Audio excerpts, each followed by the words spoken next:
या MOU मध्ये स्पष्ट लिहिलेलं आहे की ज्या गाड्या स्क्रॅप होतील त्या गाड्या नव्याने घेण्याकरिता महानगरपालिका, मुंबई महानगरपालिका BST ला पैसे देईल. कमिटी त्यांच्याकडे होती, महानगरपालिका त्यांची होती, मुख्यमंत्री त्यांचे होते, पण एक साधी नवीन बस गाडी घेण्याचा प्रस्ताव मुंबई महानगरपालिकेच्या बजेटमध्ये आणला नाही. त्यांची देणी आहे, एकूण थकीत ग्रॅज्युटी ही 1000 कोटीची आहे. तर आम्ही मागणी केलेली आहे की हे सेवा, कारण की ते त्यांचं घर कसं चालणार, ते कसं जगणार, त्यांचे कुटुंब कसं जगणार. 10 तारखेपासून तुम्ही उपोषणाला बसणार आहात, नेमक्या मागण्या काय आहेत या संदर्भात? असं आहे की पहिली मागणी ही आहे की 2019ला बेस्ट वर्कर्स युनियन आणि BST मध्ये एक MOU झाला. त्या MOUची कुठेही अंमलबजावणी करण्यात आलेली नाही. आणि त्यातला पहिला मुद्दा आहे की त्या MOU मध्ये, कारण की त्याच्या आधी कॉन्ट्रॅक्ट्स दिले गेलेले होते, पण BSTने स्वमालकीच्या गाड्या किती राखायच्या ते कधीच नमूद केलं नव्हतं. त्या MOUच्या माध्यमातून हे ठरलं होतं तिकडे की BST कायमस्वरूपी स्वमालकीच्या 3337 बसगाड्यांचा ताफा राखेल, जेणेकरून मुंबईकर जनतेला व्यवस्थित ही सेवा जी वर्षानुवर्ष मिळत आलेली ती मिळेल. पण 2019 ते आत्तापर्यंत गाड्या स्क्रॅप होत गेल्या आणि एक साधी नवीन गाडी विकत घेतली गेलेली नाही. या MOU मध्ये स्पष्ट लिहिलेलं आहे की ज्या गाड्या स्क्रॅप होतील त्या गाड्या नव्याने घेण्याकरिता महानगरपालिका, मुंबई महानगरपालिका BST ला पैसे देईल. पण 2019 नंतर सातत्याने, म्हणजे 3 वर्ष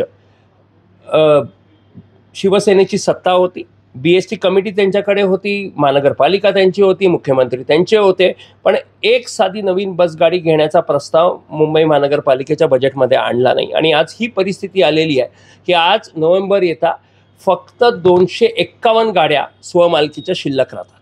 मग हा प्रश्न येतो की येणाऱ्या काळामध्ये मुंबईकर जनतेला ही अत्यावश्यक सेवा मिळेल की बंद होईल.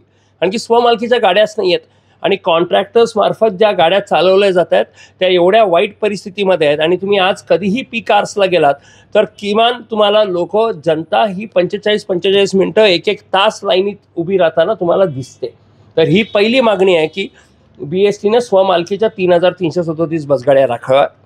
दुसरं, जे कर्मचारी 30 वर्ष, 32 वर्ष सेवा करून सेवानिवृत्त झालेले आहेत त्या कर्मचाऱ्यांना अद्याप त्यांची ग्रॅज्युटी, आता 3 वर्ष म्हणजे 2022 नंतर रिटायर झालेले कर्मचारी आहेत, त्यांना त्यांची हक्काची ग्रॅज्युटी जी 1 महिन्याच्या आत दिली गेली पाहिजे कायद्याने, ती आज सगळ्यात दिली नाहीत. कोणाचे 15 लाख, कोणाचे 20 लाख अशी त्यांची देणी आहेत.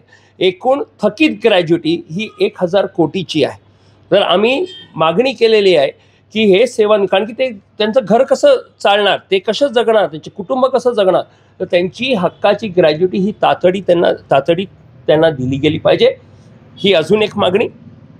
त्याचबरोबर केंद्र सरकारमध्ये 7वा वेतन लागू आहे, महाराष्ट्र सरकारला 7वा वेतन लागू आहे, मुंबई महानगरपालिकेला 7वा वेतन लागू आहे, बाकीच्या महानगरपालिकेमध्ये 7वा वेतन आहे.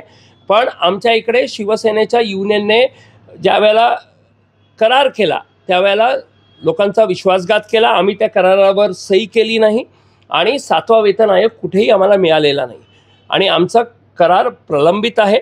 तर आमची सरकारला मागणी आहे की BSTचा कर्मचारी जो रात्रंदिवस मुंबईकर जनतेची सेवा देतो, तो महानगरपालिकेचा एक भाग आहे, त्याला 7वा वेतन आयोगाच्याच अनुषंगाने त्याचा वेतन करार तातडीने करण्यात यावा. आणि जे आता वेटलिस्ट म्हणजे कॉन्ट्रॅक्टचे कर्मचारी आहेत तिथे सुद्धा ज्या वेळेला शिवसेनेने कॉन्ट्रॅक्ट्स दिले ते कॉन्ट्रॅक्ट फक्त कॉन्ट्रॅक्टरच्या बाजूने देण्यात आलेले आहे आणि कॉन्ट्रॅक्ट ॲक्टच्या सर्व नियम धाब्यावर ठेवून, म्हणजे कॉन्ट्रॅक्ट ॲक्टच्या प्रमाणे त्यांना समान कामाला समान दाम, म्हणजे जर एखादा ड्रायव्हर जो BSTत परमनंट असेल, एखादा कंडक्टर परमनंट असेल, तर त्याच्या समकक्ष जो ड्रायव्हर असेल कॉन्ट्रॅक्टमधला त्याला त्याचं सेम टू सेम त्याचा पगार आणि बाकीच्या सेवा शर्ती मिळाल्या पाहिजेत. पण ते दिले जात नाही.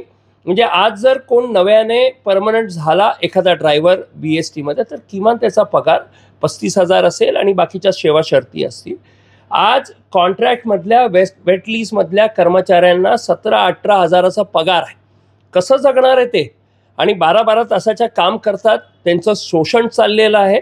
तर आमची मागणी आहे की जे ते कायद्याने त्यांना मिळालं पाहिजे, बाकी काही नाही, फक्त कायद्याने जे त्यांना मिळालं पाहिजे, समान कामाला समान दाम, त्या तत्वाने त्यांना त्यांचा पगार देण्यात यावा, या प्रमुख मागण्या आहेत.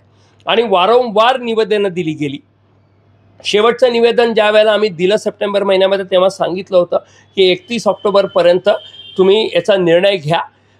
त्यांनी घेतला नाही. कर्मचाऱ्यांमध्ये फार मोठ्या प्रमाणात रोष आहे. तरीही मुंबईकर जनतेला कुठेही त्रास होऊ नये, ही सेवा त्यांना मिळत राहावी, याकरिता मी जनरल सेक्रेटरी म्हणून, सरचिटणीस म्हणून या सर्व मुद्दे सुटले पाहिजेत, याकरिता नोव्हेंबर 10 तारखेला सोमवारी 11 वाजेपासून इथेच आमच्या कार्यालयामध्ये बेमुदत उपोषण सुरू करतो. वाहतुकीवर परिणाम होणार नाही याकरिताच मी उपोषणाला बसतो आहे.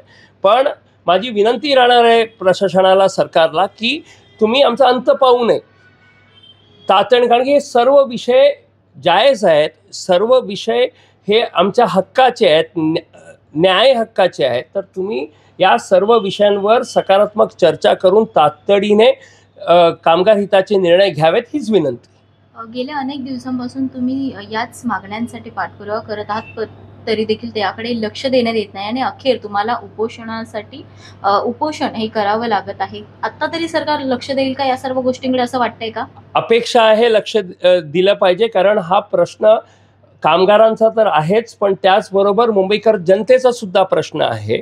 एका बाजूला कामगार आहेत, जवळपास 35 ते 40 हजार कर्मचाऱ्यांचा हा प्रश्न आहे.